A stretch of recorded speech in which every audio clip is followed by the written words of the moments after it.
ناظرین اکرام، السلام علیکم ورحمۃ اللہ وبرکاتہ۔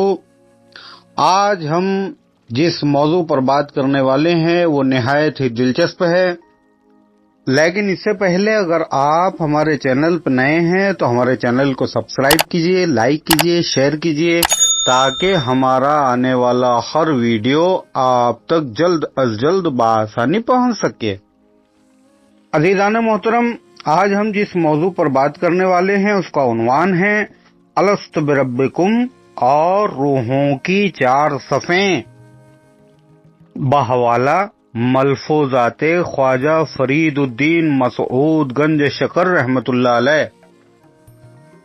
ایک دن کا واقعہ ہے کہ شیخ بدر الدین غزنوی نے عرض کی بابا فرید گنج شکر رحمۃ اللہ علیہ سے کہ اہل محفل سما کی بے ہوشی کا کیا سبب ہے، کیا وجہ ہے؟ بابا فرید گنج شکر رحمۃ اللہ علیہ نے فرمایا، جس روز انہوں نے الست بربکم کی آواز سنی اسی روز سے بے ہوش ہیں، اور وہ بے ہوشی آج تک ان میں پائی جاتی ہے۔ وہ جب سما سنتے ہیں تو اسی بے ہوشی کا اثر ان میں موجود ہوتا ہے۔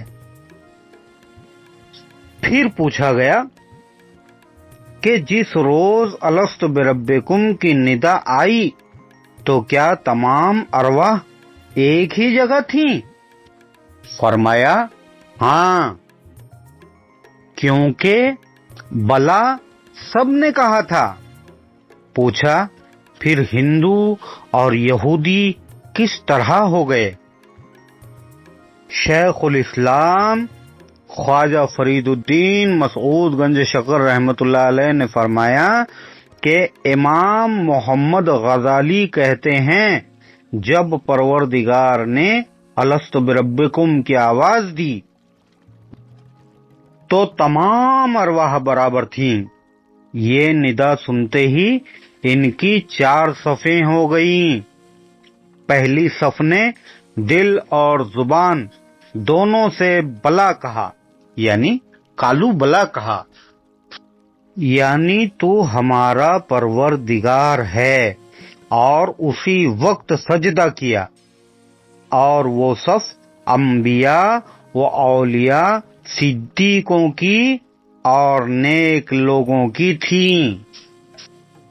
دوسری صف نے دل سے کالو بلا کہا مگر زبان سے نہ کہا اور سجدہ کیا، چونکہ دل سے انہوں نے یقین کر لیا، آخر مسلمان ہوئے۔ یہ وہ لوگ ہیں جو پہلے ہندو وغیرہ ہوتے ہیں اور آخر میں اللہ تبارک و تعالی انہیں ایمانی دولت نصیب کرتا ہے۔ تیسری صف نے زبان سے تو کہا لیکن دل سے کچھ نہ کہا اور سجدہ کیا، لیکن پھر دل میں کراہٹ کی کہ کیوں سجدہ کیا۔ اور ایسے لوگ شروع میں تو مسلمان ہوتے ہیں لیکن آخر میں کافر ہو کر مرتے ہیں۔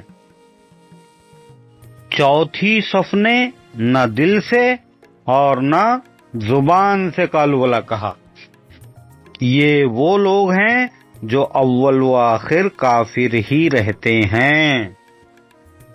اس کے بعد بابا فرید گنج شکر رحمۃ اللہ علیہ نے فرمایا کہ اہل محفل سما، جو لوگ سما میں بے ہوش ہو جاتے ہیں، وہ اسی الست بربکم کی ندا کے سبب جو انہوں نے سنی تھی بے ہوش ہو جاتے ہیں۔ یہ وہی بے ہوشی ہے جو اس روز تک ان میں پائی جاتی ہے۔ جو ہی کہ دوست کا نام سنتے ہیں، حرکت، حیرت، ذوق اور بے ہوشی ان پر طاری ہو جاتی ہے۔ بے ہوشی ان پر طاری ہو جاتی ہے۔ یہ سب کچھ معرفت کی وجہ سے ہے، یعنی جب تک دوست کی شناخت حاصل نہ ہو، دوست کی پہچان نہیں ہوتی، خواہ 1000 سال بھی عبادت کرے، اسے اطاعت میں ذوق حاصل نہیں ہوتا۔ اصلی عبادت میں تب مزہ آتا ہے جب دوست کی پہچان ہو جائے، اللہ تبارک و تعالی کو اپنے دوست کے آئینے میں دیکھ لے۔ جب تک ایسا نہیں ہوتا، انسان کو اطاعت میں ذوق حاصل ہی نہیں ہوتا، کیونکہ اسے معلوم ہی نہیں ہوتا کہ وہ اطاعت کس لیے کرتا ہے۔ یہ اطاعت ہی مقصود ہے۔ اہل سلوک، اہل عشق اور مشائخ طبقات نے فرمایا، نیز قرآن مجید میں یہ حکم ہے، وَمَا خَلْقَتُ الْجِنَّ وَالْإِنسَ إِلَّا لِيَعْبُدُونَ، جنوں اور انسانوں کو عبادت کے لیے پیدا کیا گیا ہے۔ لیکن اہل سلوک اس کے یہ معنی کرتے ہیں لِيَعْبُدُونَ سے لِيَعْرِفُونَ، یعنی اس سے مراد دوست کی شناخت۔ جب تک پہلے اس کی شناخت نہ ہوگی، ہرگز اطاعت کا ذوق یعنی عبادت کا ذوق نہیں پائے گا۔ کہ عشق مجازی میں جب تک آدمی کسی کو نہیں دیکھ لیتا، اس کا عاشق نہیں ہوتا، جب تک اس کے دوستوں سے دوستی نہیں کرتا، اس سے آشنائی حاصل نہیں ہوتی، اس سے مراد اللہ تبارک و تعالی۔ پس طریقت اور حقیقت میں بھی یہی حکمت ہے کہ جب تک اللہ کی شناخت نہیں ہوتی یا جب تک اس کے اولیاء سے تعلق پیدا نہیں کیا جاتا، ہرگز عبادت میں ذوق حاصل نہیں ہوتا۔ پھر بابا فرید شکرگنج رحمۃ اللہ علیہ نے فرمایا کہ الست بربکم کی ندا سے بھی شناخت ہی مقصود تھی، یعنی پہچان ہی اس کا مقصد تھا۔ یعنی جب تک خدا تعالی کو نہیں پہچانے گا، اطاعت میں ذوق حاصل نہیں کرے گا۔ محمد شاہ گویا، جس نے شیخ احد کرمانی کے روبرو کلام گایا تھا، اس روز اپنے یاروں کے ساتھ حاضر خدمت ہوا۔ حکم ہوا کہ بیٹھ جائے۔ شیخ جمال الدین ہاسوی رحمت اللہ علیہ اور بدر الدین غزنوی رحمت اللہ علیہ حاضر خدمت تھے۔ حکم ہوا کہ سماع شروع کرو۔ جب سماع شروع ہوا تو شیخ الاسلام اپنی جگہ سے اٹھے اور رقص کرنے لگے۔ یعنی بابا فرید شکرگنج رحمت اللہ علیہ جب شروع ہوا کلام پڑھنا تو آپ اپنی جگہ سے اٹھے اور رقص کرنے لگے، چونکہ 7 دن رات رقص کرتے رہے۔ جب نماز کا وقت ہوتا تو بعد نماز ادا کرتے۔ رقص کے دوران جب بھی نماز کا وقت ہوتا تو وہ رقص کے بعد نماز ادا کر کے پھر محفل سماع میں مشغول ہو جاتے۔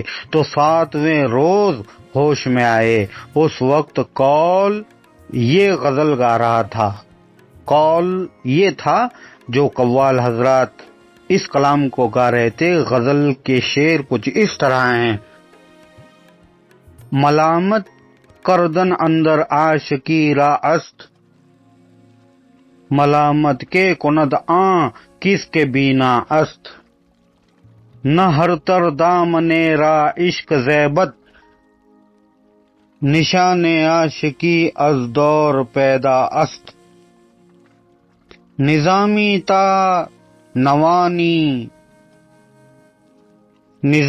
تا توانی پارسا باش کے نور پارسائی شم دل ہست۔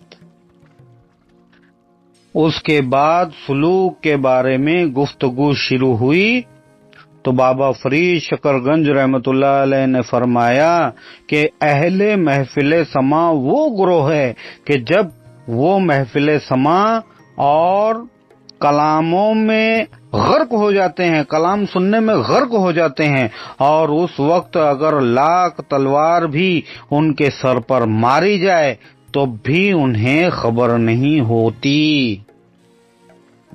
پھر بابا فرید شکرگنج رحمت اللہ علیہ نے فرمایا کہ یہ لوگ جس وقت دوست کی خواہش میں متحیر ہوتے ہیں اس وقت انہیں کسی آنے جانے والے کی خبر نہیں ہوتی۔ اس وقت اگر 1000 ملک ادھر آئیں اور ادھر نکل جائیں تو انہیں خبر نہیں ہوتی۔ مولا کریم ہر شخص کے دل میں عشق اولیاء داخل فرمائیں، آمین ثم آمین۔